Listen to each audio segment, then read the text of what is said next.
Praise the Lord. Praise the Lord. Hallelujah. Hallelujah. യേശുവേ നന്ദി. യേശുവേ നന്ദി. യേശുവേ ആരാധന. യേശുവേ ആരാധന. യേശുവിൽ ഏറ്റവും പ്രിയമുള്ള സഹോദരി സഹോദരന്മാരെ, ദൈവത്തോട് ചേർന്ന് നിൽക്കുകയാണെങ്കിൽ നമുക്ക് ലഭിക്കുന്ന അനുഗ്രഹം, ദൈവത്തിൻ്റെ സംരക്ഷണം, ദൈവം എപ്രകാരം നമ്മെ ചേർത്ത് വയ്ക്കുമെന്ന് തിരിച്ചറിയാൻ സാധിക്കും. ഇപ്പോൾ ഈ വചനം ശ്രവിക്കുന്ന പ്രിയമുള്ള മാതാപിതാക്കളെ, സഹോദരി സഹോദരന്മാരെ, കുഞ്ഞുമക്കളെ, നിങ്ങൾക്കിന്ന് അനുഗ്രഹത്തിൻ്റെ ദിവസമായി മാറും. ദൈവം നിങ്ങളെ എപ്രകാരം കാത്തു പരിപാലിക്കുമെന്ന് നമ്മൾ ധ്യാനിക്കാൻ പോകാം. ഒപ്പം ഒരു കാര്യം ചെയ്യണം കേട്ടോ, നിങ്ങൾ ഈ വചനം ശ്രവിച്ച് കഴിയുമ്പോൾ മറ്റു മക്കളിലേക്ക് ഇത് പങ്കുവെക്കണം കേട്ടോ. അപ്പോൾ അവരും അനുഗ്രഹം ഭാവിക്കും. നിങ്ങൾ നിമിത്തമായിട്ട് അവർ അനുഗ്രഹം ഭാവിക്കുമ്പോൾ അതിൻ്റെ ഒരു വിഹിതം കർത്താവ് നിങ്ങൾക്ക് തരുകയും ചെയ്യും. Praise the Lord. ഹല്ലേലൂയ. എങ്കിൽ ധ്യാനിക്കുന്ന വചനഭാഗം പത്രോസ് എഴുതിയ 1-ാം ലേഖനം 3-ാം അധ്യായം 12-ാം വാക്യം. കർത്താവിൻ്റെ കണ്ണുകൾ നീതിമാന്മാരുടെ നേരെയും അവിടുത്തെ ചെവികൾ അവരുടെ പ്രാർത്ഥനകളുടെ നേരെയും തുറന്നിരിക്കുന്നു. എന്നാൽ തിന്മ പ്രവർത്തിക്കുന്നവരിൽ നിന്ന് അവിടുന്ന് മുഖം തിരിച്ചിരിക്കുന്നു. Praise the Lord. ഹല്ലേലൂയ. ഈ വചനം ധ്യാനിക്കുമ്പോഴാണ് വിശുദ്ധ സിപ്രിയൻ ഈ വചനത്തിനെ പറ്റി പറയുന്ന കാര്യമുണ്ട്. നീതിപൂർവമായ ജീവിതം നമ്മുടെ സ്വർഗീയ ദൈവത്തിൻ്റെ കാതുകളിൽ ഒരു ഗാനം ഉൾക്കൊള്ളുന്നു. ഏറ്റവും മനോഹരമായ പ്രാർത്ഥന പോലെ അത് ദൈവത്തിന് സന്തോഷകരമാണെന്നാണ് പറയുന്നത്.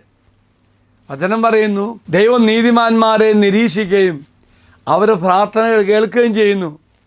അതേസമയം പത്രോസ് പറയുന്ന കാര്യമുണ്ട്, ദൈവത്തിൻ്റെ മുഖം തിന്മ ചെയ്യുന്നവർക്ക് എതിരാണ്. വീണ്ടും പറയുന്നു, ദൈവത്തിൻ്റെ കണ്ണുകളെപ്പോഴും നീതിമാന്മാരുടെ മേലെയാണ്. അവരെ നിരീക്ഷിക്കുകയും അവരിൽ ആനന്ദം കൊള്ളുകയും ചെയ്യുന്നു. മറ്റു വചനം നോക്കി, ഇതുമായി ബന്ധപ്പെട്ട് മറ്റൊരു കാര്യം പറയുന്നത് എന്താണ്? നീതിമാന്മാരുടെ പ്രാർത്ഥനകൾക്ക് ദൈവം ചെവി തുറന്നിരിക്കുന്നു. അവർക്ക് ഉടനെ ഉത്തരം കൊടുക്കുകയും ചെയ്യുന്നു. തങ്ങളുടെ നല്ല പെരുമാറ്റത്തിൻ്റെ പേരിൽ അല്ലെങ്കിൽ ഈശോയ്ക്ക് ജീവിതം സാക്ഷിയായി മാറ്റുന്നതിൻ്റെ പേരിൽ പീഡനം നേരിട്ടേക്കാവുന്ന നമുക്ക് ഈ വാഗ്ദാനം പ്രത്യാശയുടെയും ആശ്വാസത്തിൻ്റെയും ഉറവിടമാണ്. എങ്കിൽ പ്രിയമുള്ളവരെ, ക്രിസ്തുവിനെ പോലെ ധൈര്യത്തോടെ നന്മ പിന്തുടരുവാനും കഷ്ടപ്പാടുകൾ സഹിക്കുവാനും നമുക്കിത് പ്രചോദനമായി മാറും. Praise the Lord. ഓർക്ക പ്രിയമുള്ളവരെ, നാം എപ്പോൾ എവിടെയാകുമ്പോഴും ദൈവത്തിൻ്റെ കണ്ണ് നമ്മോട് കൂടെയുണ്ട്. നമ്മുടെ പ്രാർത്ഥനയ്ക്ക് കർത്താവ് ചെവി തരുന്നു.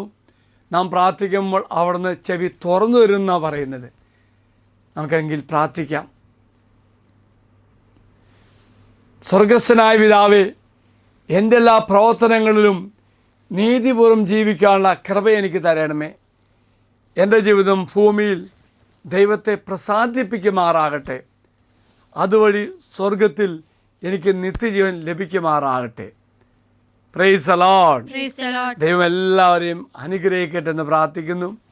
സ്വർഗത്തെ ലക്ഷ്യമാക്കി എൻ്റെ പ്രാർത്ഥനകൾ സ്വർഗത്തിലെത്തട്ടെ എന്ന് പ്രാർത്ഥിക്കുന്നു. അപ്പം എൻ്റെ പ്രാർത്ഥനകളും എല്ലാം ദൈവത്തെ പ്രസാദിക്കുമാറാട്ടെ എന്ന് പ്രാർത്ഥിക്കുന്നു. ഈശ്വരാശീർവാദം തരാം. കർത്താവായ ദൈവമേ, ഈ വചനം ശ്രവിക്കുന്ന എല്ലാ മക്കൾക്കും നിൻ്റെ വലിയ ദൈവിക സംരക്ഷണം കൊടുക്കണമേ. ഞങ്ങളുടെ വാക്കും പ്രവൃത്തിയെല്ലാം അങ്ങേ പ്രസാദിപ്പിക്കുന്ന ഒന്നായി മാറട്ടെ എന്ന് പ്രാർത്ഥിക്കുന്നു. ദൈവം നിങ്ങളെല്ലാവരും അനുഗ്രഹിക്കട്ടെ എന്ന് പ്രാർത്ഥിക്കുന്നു. നമ്മുടെ കർത്താവായ ഈശോ മിശിഹായുടെ പിതാവായ ദൈവത്തിൻ്റെ സ്നേഹവും പരിശുദ്ധാത്മാവിൻ്റെ സഹവാസവും നാം എല്ലാവരോടും കൂടെ ഉണ്ടായിരിക്കട്ടെ, ഇപ്പോഴും എപ്പോഴും എന്നേക്കും. Praise the Lord. ഒരു നല്ല ദിവസം എല്ലാവർക്കും ആശംസിക്കുന്നു. എല്ലാവരും കർത്താവ് അനുഗ്രഹിക്കട്ടെ. ഒപ്പം മറക്കരുത്, ഈ വചനഭാഗം ഷെയർ ചെയ്യാൻ മറക്കരുത് കേട്ടോ. Praise the Lord.